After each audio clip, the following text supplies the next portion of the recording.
تو وہ ہم لوگ لے لیں گے. خسرو صاحب کافی دیر سے ویٹ کر رہے ہیں. تو ایک خسرو صاحب ہیں ہمارے, یہ کوشچن پوچھنا چاہتے ہیں. تو 2 کوشچن اور ہیں, ہم لوگ لے کے انشاءاللہ پروگرام کا اختتام کریں گے. یہ 2 کوشچن لے لیتے ہیں. کیا ہے خسرو صاحب کا؟ خسرو صاحب آپ اپنے آپ کو انمیوٹ کر لیں اور اپنا سوال کریں. السلام علیکم غامدی صاحب. جی وعلیکم السلام. غامدی صاحب, آپ سے بات کرتے ہوئے میری کیفیت بھی کچھ روپا حسن صاحبہ جیسی ہی ہے. 1-2 بات عرض کرنا چاہتا ہوں کہ میں بھی تقریباً آپ کو 2003 سے جو ہے فالو کر رہا ہوں, اور میری بنیادی دینی علم کے رہنما میرے مرحوم تایا رہے ہیں, اور ان کو اور آپ کو میں ایک سکے کے 2 رخ کی طرح تصور کرتا ہوں.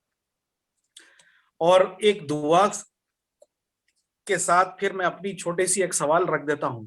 دعا یہ غامدی صاحب کہ میری دعا ہے کہ اللہ آپ کو صحت یاب رکھے اور آپ کو آپ کی عمر دراز کرے, تاکہ آپ کا سایہ ہمارے سروں پہ رہے اور آپ ہماری اسی طرح رہنمائی کرتے رہیں. تو میری اللہ سے یہ دعا ہے. اور آج کے مضمون کے حساب سے غامدی صاحب جو ملٹی کلچرلزم کا ہے, اسی کے تحت میرا ایک چھوٹا سا سوال ہے. سوال کچھ اس طریقے سے ہے غامدی صاحب کہ ہم اکثر اپنے ہندو بھائیوں کی تہواروں میں یا ان کی محفلوں میں جو ہے شرکت کرتے ہیں, تو وہاں پر پوجا مناجات وغیرہ ان کے اپنے کلچر کے حساب سے, رسومات کے حساب سے ہوتی ہیں. تو اس کے بعد وہ فوری جو ان کے بھگوان کے سامنے یا مورتی کے سامنے چڑھایا ہوا پرساد وہ ڈسٹریبیوٹ کرتے ہیں. تو کیا اس پرساد کو لیا جا سکتا ہے؟ اور ساتھ میں ایک دعوت یعنی کھانا عام بھی ہوتا ہے. تو مجھے اس کھانا عام کو کھانے میں کوئی تردد نہیں ہے, لیکن تھوڑا سا ڈاؤٹ اس پرساد کے اوپر ہے کہ اس پرساد کو لیا جا سکتا ہے یا نہیں. شکریہ, جزاک اللہ.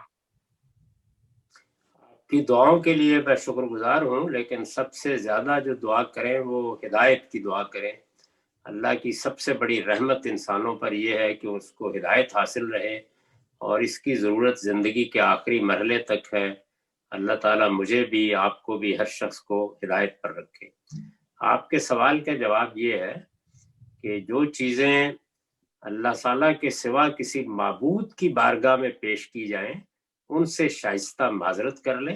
عام کھانے میں شریک ہونے میں کوئی حرج کی بات نہیں, اور اس کو بھی اپنے بھائیوں کو بہت شائستگی سے بتائیں, اور ان سے کہیں کہ ایسے ہی آپ سمجھیں کہ جیسے اگر ہم آپ کے ساتھ مل کے کسی تہوار میں شریک ہوں اور وہاں ہم نماز پڑھیں, تو آپ ہمارے ساتھ شریک نہیں ہوں گے, کیونکہ آپ نماز کے اس طریقے کو مذہبی لحاظ سے اپنے لیے صحیح نہیں سمجھتے.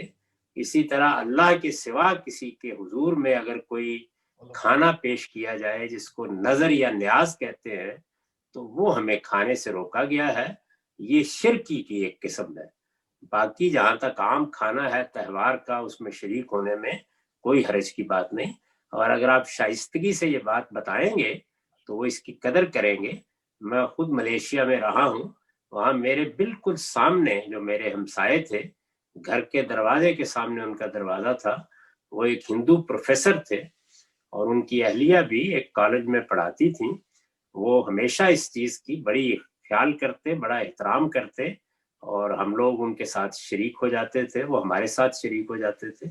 اس میں کوئی حرج کی بات نہیں کہ آپ کھانا کھائیں, تقریب میں شریک ہوں, ان کو اس کی کوئی مبارک دیں. لیکن جو مذہبی رسوم ہے ان کے بارے میں چند چیزیں بالکل واضح جاننی چاہیے. آپ کسی اللہ کے سوا کسی کے سامنے سجدہ نہیں کریں گے, آپ اللہ کے سوا کسی کے سامنے رکوع نہیں کریں گے, آپ اللہ کے سوا کسی کے سامنے قیام میں ہاتھ باندھ کر کھڑے نہیں ہوں گے. یہ سب چیزیں اللہ ہی کے لیے ہوں گی.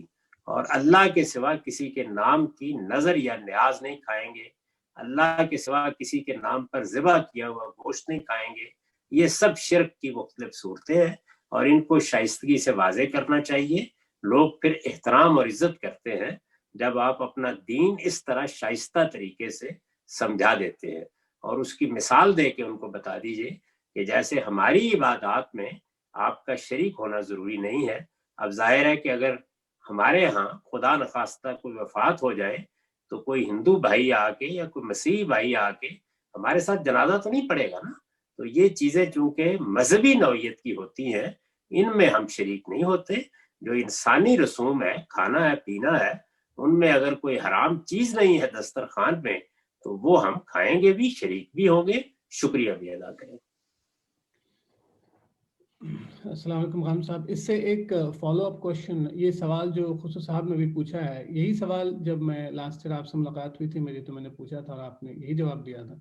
مگر فالو اپ کوشچن اس سے یہ آتا ہے کہ وہ یہ کہتے ہیں کہ ہم آپ کے ساتھ نماز پڑھیں گے چلیے، اور کئی دوست ہمارے ہندوستان میں ایسے ہیں جو بس ایسے ہی مسجد چلے آتے ہیں، جمعہ کی نماز پڑھ لی، اسپریچولیٹی ان کو اچھا لگا، جیسے حرکت کر رہے ہیں ویسے حرکت کیا، چلے آئے. اور یہاں تک کہ قبرستان تک بھی چلے آتے ہیں، وہ اس میں پارٹیسپیٹ بھی کر لیتے ہیں، اور پھر ان کا کوشچن یہ ہوتا ہے کہ بھائی ہم تو آئے آپ کے پاس، ہم نے سب کچھ کیا، چلو تم بھی ٹیکا لگا لو ہمارے ساتھ، آپ بھی، ہم نے آپ کی ٹوپی پہن لی، اب آپ ہمارے ساتھ بھی آ جائیے، تھوڑا سا میوزک پہ تھرک لیجیے. تو یہ جو وہ اپنی ایکٹیویٹیز کو ریلیجیس کہتے ہیں، تو پھر ہمارے لیے پھر مشکل ہو جاتا ہے کہنا کہ آپ تو نہیں شامل ہو رہے ہیں تو ہم کیسے شامل ہو جائیں. نہیں، بہت شائستگی کے ساتھ انہیں بتا دیجئے کہ جب تک ان کا بھی اللہ پر ایمان نہ ہو انہیں بھی شامل نہیں ہونا چاہیے. آپ اس میں یعنی خوش ہونے کی بجائے ان کو یہ نصیحت کریں. آپ کو میں بتاؤں قرآن مجید اس میں کتنے انصاف کے مقام پر کھڑا ہے. رسول اللہ دنیا میں موجود ہیں اور یہود کے لوگ اپنا مقدمہ لے کے آپ کے پاس آ گئے تو قرآن نے ان سے یہ کہا کہ تمہارے پاس تو تورات موجود ہے، فیہا حکم اللہ، اس میں اللہ ہی کا قانون ہے، تم تو اس کو تورات کو مانتے ہو، ابھی تو تم نے محمد الرسول اللہ کو نہیں مانا، تم اپنا مقدمہ یہاں کیوں لے کے آ گئے. تو یہ چیز تو انسان کو اپنے مذہب کے معاملے میں ہمیشہ شائستگی سے قائم رکھنی چاہیے.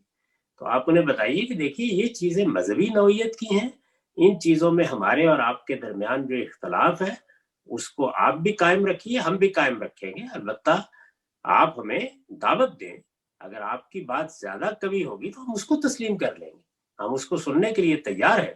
لیکن جب تک یہ نہیں ہے اس وقت تک ہمیں معاشرتی دنیاوی چیزوں میں خوشی سے شریک ہونا چاہیے اور اپنے مذہبی معاملات میں اسی طریقے پر قائم رہنا چاہیے جو طریقہ میرے نزدیک میرے لیے، آپ کے نزدیک آپ کے لیے جائز. جی شکریہ.